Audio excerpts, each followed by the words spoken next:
Hi everyone, welcome back to another video.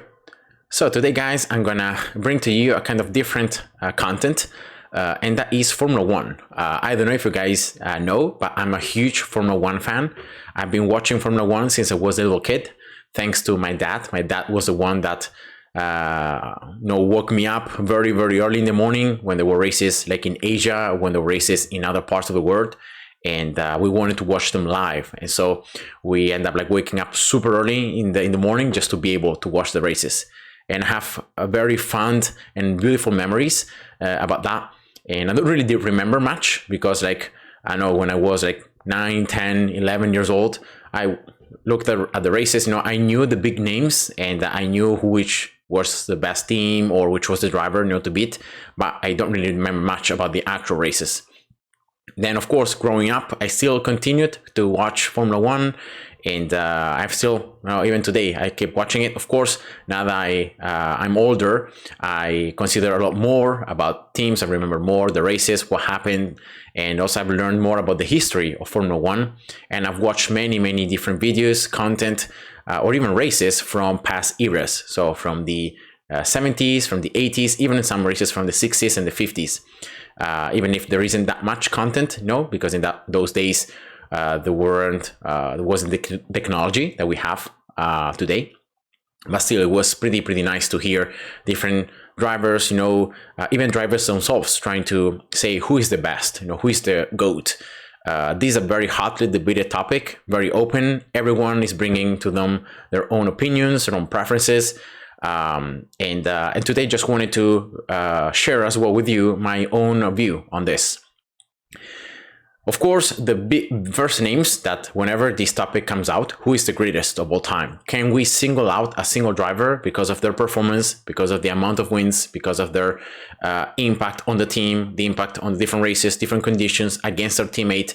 Can we single out a single driver, or are they all kind of equal? Because they belong sometimes to different eras. Some people think that they can be compared. And because they belong to different eras, that means that, well, you can compare this current modern era with like the 90s or with the 70s or even with the 50s. Because like back then, there weren't really that many races. The cars were totally different. There was a lot less technology. There was a lot more death ratio for races. So drivers actually died because of accidents. And so it was kind of a different world. So some people think that we can't compare different eras. And so different eras have different GOATs in a sense. So there are different drivers that can be considered GOATs.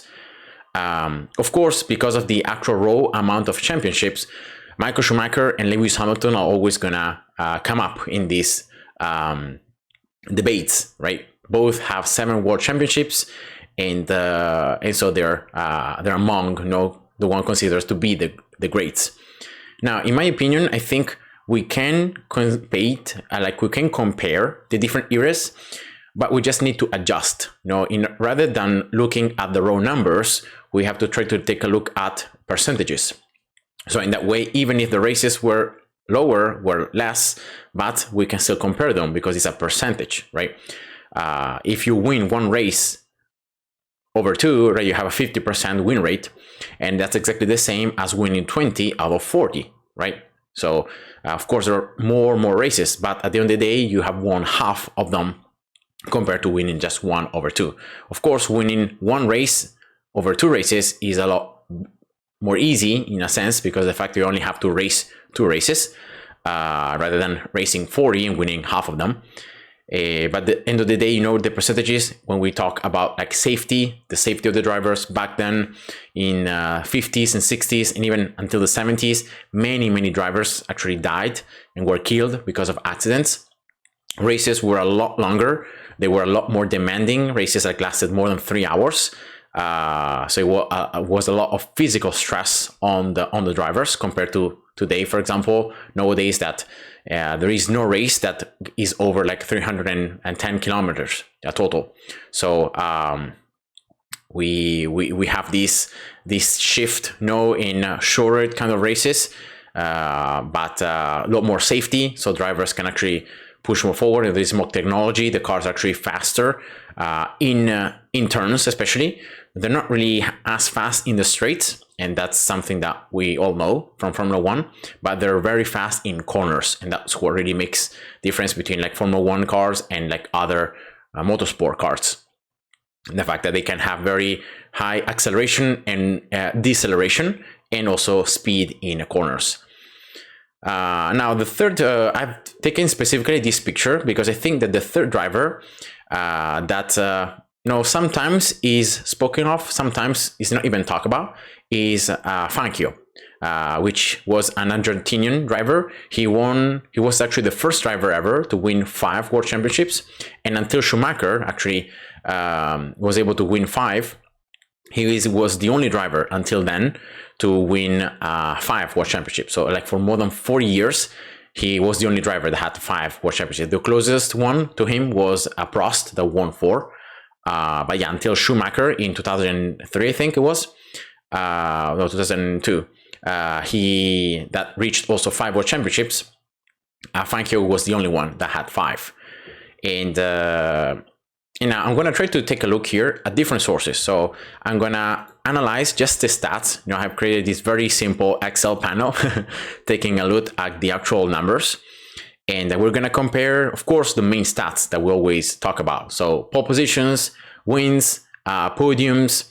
I will also show you the retirements, the different engines, and the different manufacturers or constructors, because I think that that's also pretty relevant aspect. And then I'm going to show you the sources, so from which I've taken the data that you're going to look at. And then I'm going to show you 2 different statistical analysis, so trying to stay a little bit more objective, that have been done, trying to again compare the different drivers and to come up with an idea, the conclusion, like which is the best. Can we single out a best driver, from all different eras? So I hope that you guys are ready. Now what I've done here is very simple. Of course, only Schumacher and Hamilton have won 7 world championships, and Fangio has only won 5. So what I did here was I actually compare the 7 world championship seasons. I compare those of Hamilton and Schumacher. So if I've only put here in these numbers, I've only calculated only the seasons in which Hamilton and Schumacher were the world champions. So I haven't even calculated the ones where we arrived 2nd or 3rd or lower. So that's what I've done. So I've singled out the best seasons that both Schumacher and Hamilton had. And for Fangio, what I've done is that I have taken his best 5, of course, when he won the World Championship, and then I've added the only other 2 seasons they competed in Formula One, because in total, Fangio actually competed in 7 full seasons. The last season, in 1958, he only had a couple races, but he already wanted to retire, didn't really want to race anymore. So he only had 7 full seasons. So that's actually perfect, because in that way, I have put into the numbers even the 2 seasons where Fangio wasn't the world champion, but because of the fact he only had won 5, right? And so this is how this is done. Remember, I've taken only the best seasons when Schumacher and Hamilton had been world champions. So I'm not considering all the rest of the seasons when they weren't world champions. And so in that way, we can take the best seasons of each of these drivers, plus in this case of Fangio, the 2 when he wasn't the world champion, but is the only other 2 seasons that we have of him. And then we can take a look at the numbers. Now, first of all, we have already said it, the amount of championships. Now, regarding the constructors, it's pretty interesting to notice that Fangio actually won with 4 different constructors. He won with Alfa Romeo, his first championship, in 1951. Then he won with Mercedes and Maserati, because he drove the first 2 races with Maserati, and then he switched to Mercedes halfway through the season. It was pretty weird, but back then it was something that could be done. And that happened in 1954. Then in 1955, he actually won with Mercedes. In 56, he won with Ferrari. And then in 57, he won again with Maserati. So that's the 4 world championships that he won after 1951, where he won the first one with Alfa Romeo. Talking instead about Schumacher, he won the first 2 with Benetton in 1994 and 1995. And then he won with Ferrari from 2000 to 2004. 5 straight seasons. With Hamilton instead, we have McLaren and Mercedes. He won in 2008 with McLaren, and then he won with Mercedes in 2014-15. Then in 16, he won his teammate Rosberg, and then he won from 2017 until 2020. So those are the 7 total from Hamilton. Then here I've taken a look at the engines, because you see there isn't only the constructor, but it also is the engine of the constructor, because sometimes the constructor is not using the engine from itself. It's not producing the engine, but it's borrowing it or it's taking it from another source. In this case, you can see that Fangio, again, won with 4 different engines. He won with Alfa Romeo because Alfa Romeo powered the Alfa Romeo. He won with Mercedes, he won with Maserati, and with Ferrari. So he won with 4 different engine types, all right? Regarding Michael Schumacher, instead, he only won with 3 different ones. He won with Ford Cosworth and Renault. That was the 1994-1995 with Benetton, and then he won with Ferrari when he was driving for Ferrari. So he won with 3 different engines. Instead, Hamilton, unfortunately, has only won with Mercedes, because in 2008, McLaren was powered by Mercedes. So that's why it was known as McLaren Mercedes.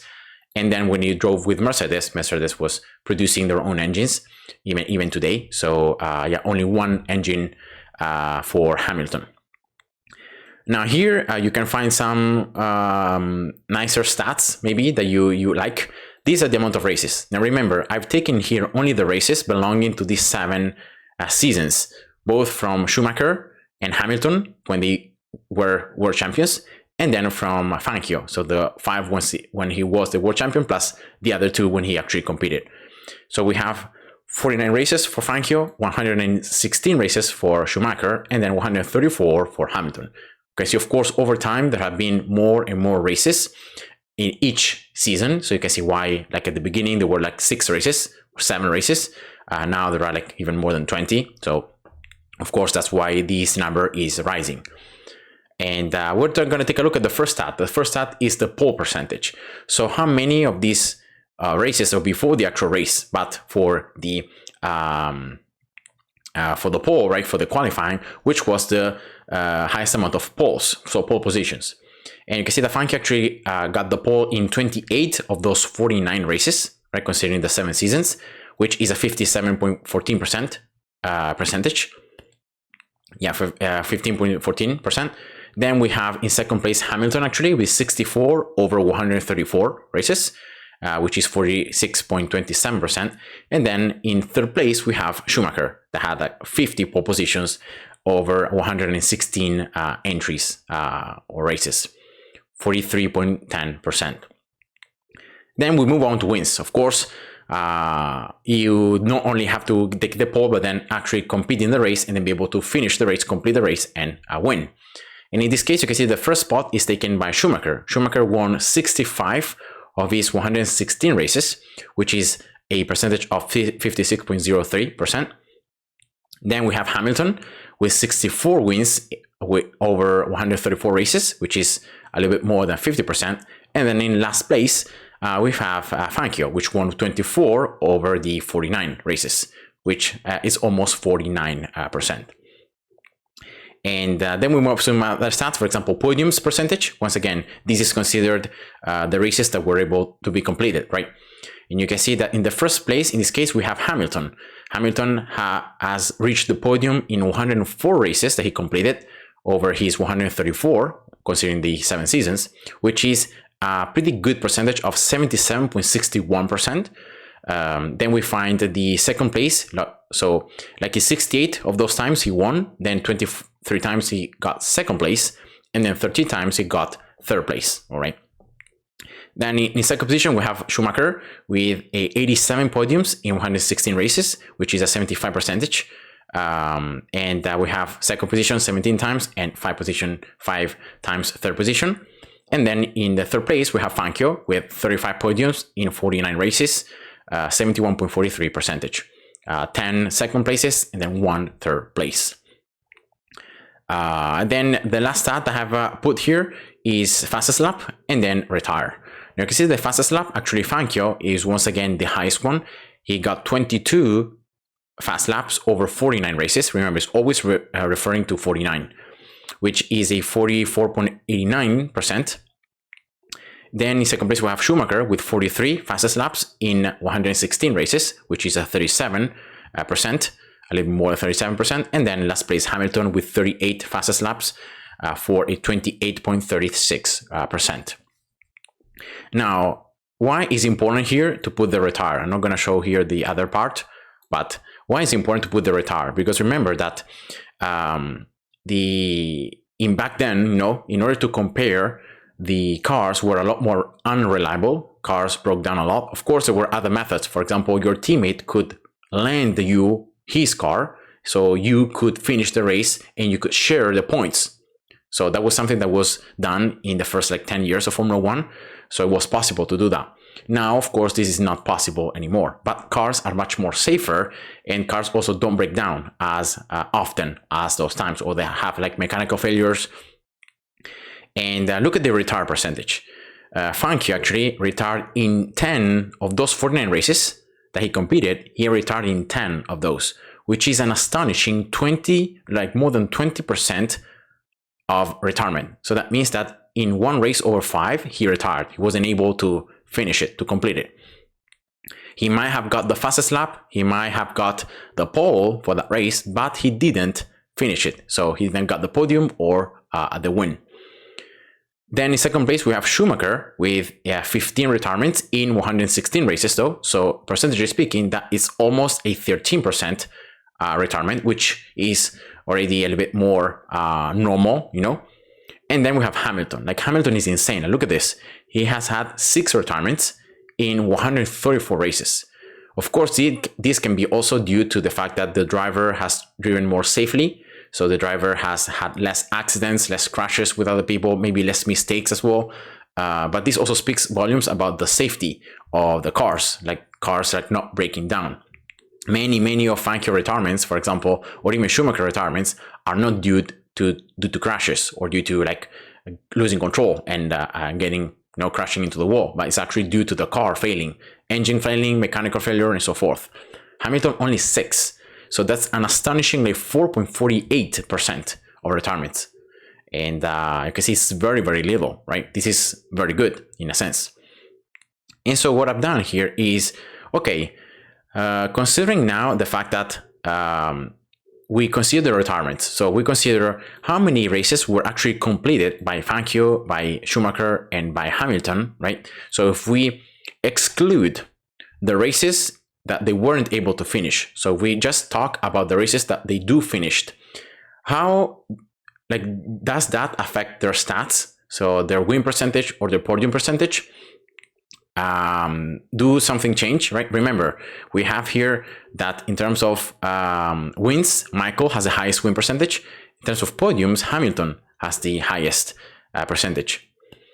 Now, you can see that once we take into consideration the retirements, so we only analyze the completed races, so the races that were able to be completed, carried out, we see that still Michael holds the top spot with 64.35%.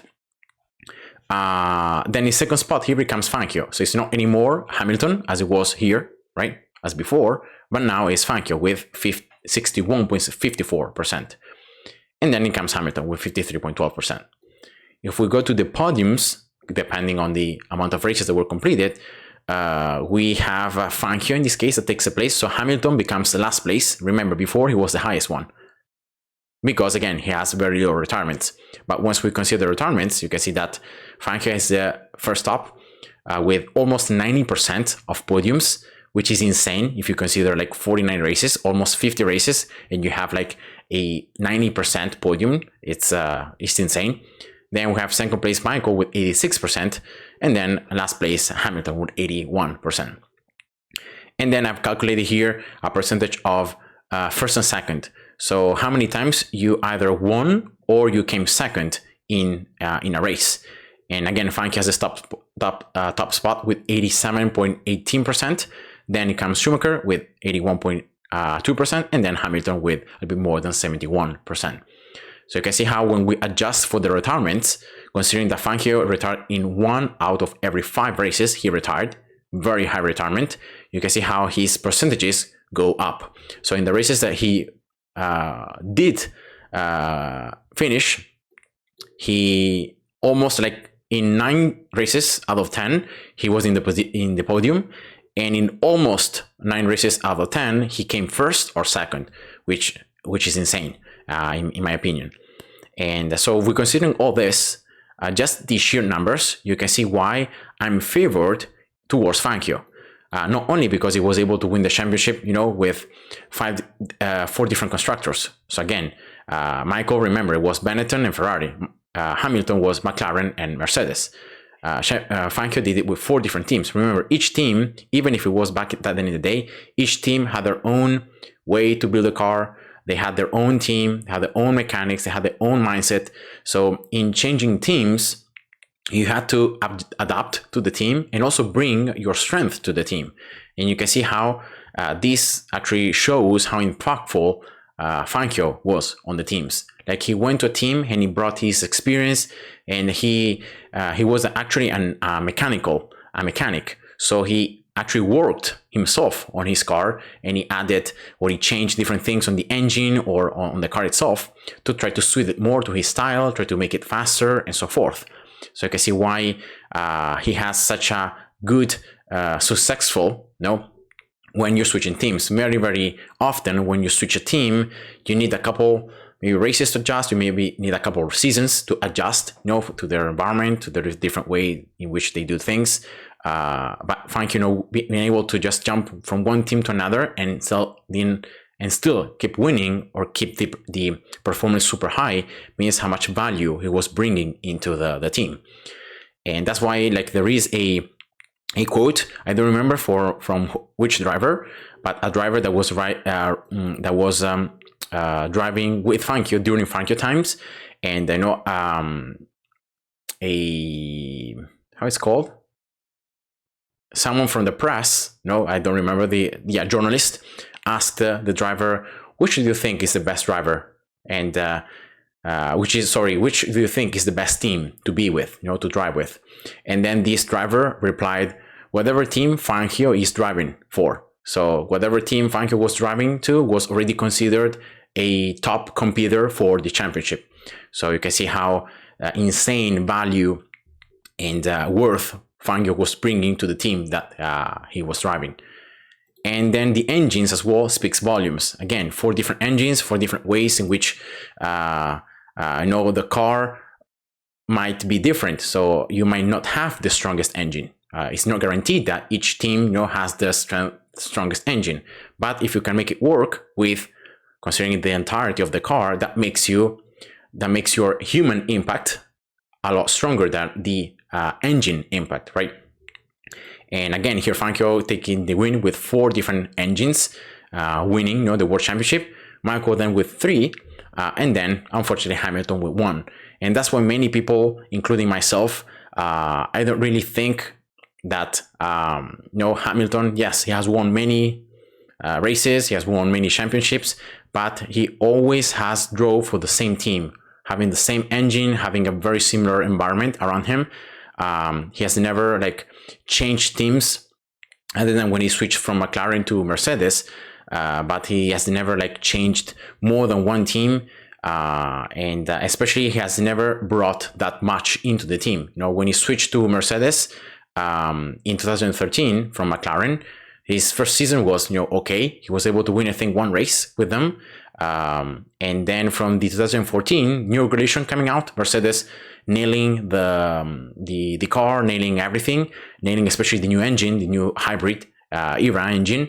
And so they started winning like crazy, but because even his teammate was winning, so it was him or the teammate, they were so much superior to the other cars and to other people, and there weren't really that much competition other than between them two. Instead, if you consider both Schumacher, many seasons of Schumacher, not all, but many seasons of Schumacher, and also Fangio, they were actually competing against other teams, other drivers from other constructors, not just their teammates. So you can see how the level of competition and competitiveness between the cars, it's actually very different. Hamilton, let's say, it has been very lucky with how he has been driving always for the top teams, entering to Formula 1 with McLaren already, and then, switching to Mercedes in the correct timing when they started dominating, and then sticking with them, throughout all these years. of domination until like 2021 when Red Bull, well, actually 2017 and 18, Ferrari brought kind of a challenge, but then during the year, just Ferrari fell apart, as we know, unfortunately, that happens. And so they weren't able to stand up the challenge. And until like 2021, Mercedes had won like almost everything. So yeah, Hamilton had been lucky, but in my view, because of the strength of the car, we cannot really access or say, okay, yeah, he's a very good driver because he's the one like bringing something to the table or to the team, or he's the one, winning or leveling up against other opponents from other teams. But he always had such a dominant, car. Other than 2008, when he was competing against both his teammate and against Ferrari.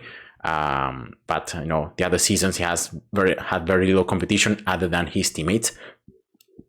And so for all these reasons, of course, for the percentages and all that, I think that Fangio, takes the first spot. In second spot, I would put Schumacher, of course. And then if I had to put Hamilton, I would put Hamilton in third.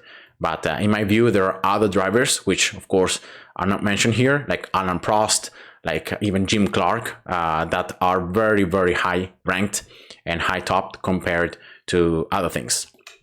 Now, again, these are just the numbers.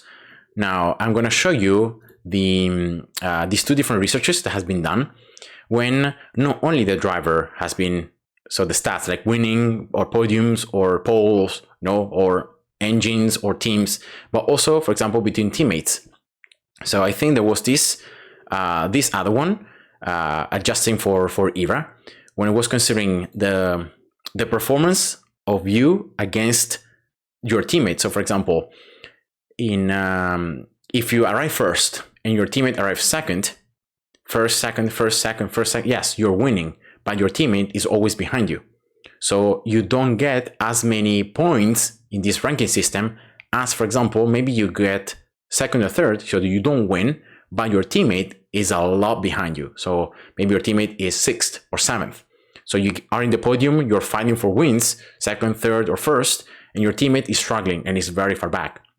You get, according to these systems, to these statistics, you get a lot more value as driver and you're ranked higher if this is what happens. So you might not be winning, right? But you're having a lot more points and you're driving a lot better than your teammate, which is the first comparison, right, that we have to do. And not only that, but there are these, in these different statistics, like they take into consideration different things. That's why there are different ones. And the dominance, so the actual difference between that team, other teams, the constructors, the engines, the adaptability to different conditions, different type of tracks, the consistency over time, and a ton of different things that make here Fangio once again the first driver. So the ranking it in the top. Then you can see that second comes Hamilton, then Schumacher, then Ascari, which was again a driver that competed against Fangio in the 50s. And then Jim Clark, then Senna, then Vettel, Prost, Stewart, Alonso, and so forth, all the others. I think this one was from 2020. If I don't remember exactly, yeah, this is the paper, but I think it was from 2020. Let me see. Yeah, I don't know. Yeah, 2020. So it was from already a couple years ago. But you see, there have been, other than like Verstappen winning more lately, but other than that, like regarding Hamilton, there hasn't been that much change. Maybe actually now his stats are lower because of the fact that there have been a couple seasons where he hadn't been really winning that much or outperforming his teammate as much. And so probably his stats might be a little bit lower now. And then there is this other ranking, which again, adjusting for era. And in this case, this ranking is Fangio, then Prost, then Schumacher, then Alonso, then Ascari, then Jim Clark, Senna, Verstappen, Lauda, Piquet, and then Hamilton is only 11th position. Now, as I said before, there are different factors taken into consideration. So maybe this analysis took into factors things that made Hamilton lose more. And also this analysis is newer, it's 2022. So it might be considering some things that have made Hamilton drop positions.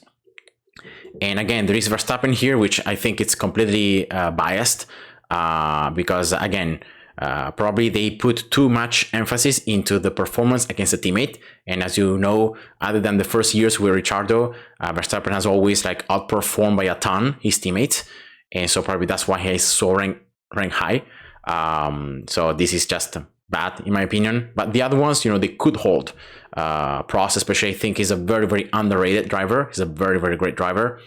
Alonso as well, I think he's so high up because of, again, his performance against teammates, which he was able to even compete for championships when his teammates were like super far behind, especially when he was driving for Ferrari.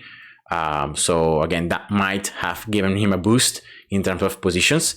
But other than that, I think the other positions you can see, they're always the same names. You know, Ascari, Clark, Senna, Lauda, Vettel also a little bit lower down. But these are the drivers that you're always going to have, you know, higher, lower, you know, certain positions, but still are almost the same drivers. And yeah, so that's just it. Let me know, guys, in the comments what you think about it. As I said before, these are the stats which I'm taken from. So both like on Wikipedia, but then more specifically, these that are called Stats F1, where you can find a lot of different stuff. And the statistics, you know, related to World Championship titles, wins, pole positions, and you can find a lot of different things. See, with the most different constructors, different engines, by taking the pole position, without pole position, with fastest lap, and so forth. So you have a ton of different stats. And of course, in this case, these are general stats. So these are not classifying only the championships, you know, the seasons where they won, but this is calculating every season. So that's why you can see Hamilton wins being 103, right? Or even Schumacher wins being 91, rather than the ones that I listed right here. So rather than having like 24, 65, and 68. So this considering, you know, everything. But yeah, it's pretty nice website, which I encourage you to go with. There are many very different things and pretty nice as well to look at here. Yeah, that was it. So let me know, guys, in the comment what you think about which is your favorite and best driver of all time. And see you soon. Thanks for watching. Bye bye.